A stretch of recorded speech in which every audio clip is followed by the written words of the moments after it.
এটা রয়েছে পালক ডাল, আর এটা রয়েছে, এটা কি গো তুমি অর্ডার দিয়েছো তুমি জানো। এটা একটা সবজি রয়েছে, এটা রয়েছে রাসাম, এটা আমার ভীষণ ফেভারিট, এটা ও নিজের হাতে করেছে চিকেন। ও এটাও একটা সবজি, এটা চিকেন। আর এটা রয়েছে রাসাম, আচ্ছা সরি এটা রাসাম আমার পছন্দের। আর এখানে চাটনি করেছে যেটুকু যা যেভাবে পেরেছে যাই করেছে।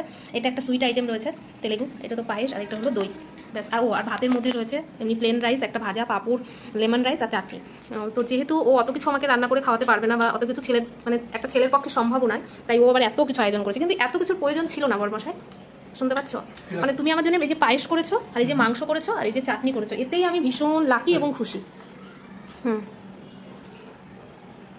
খেয়ে নাও, অনেক পরিশ্রম করেছো, ঘেমে অস্থির, বুঝেছো? Thank you so much.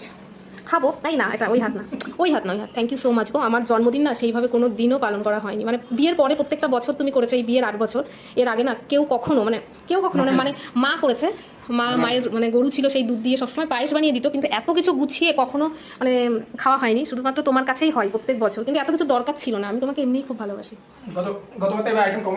না না ঠিক ছিল, ব্যাস।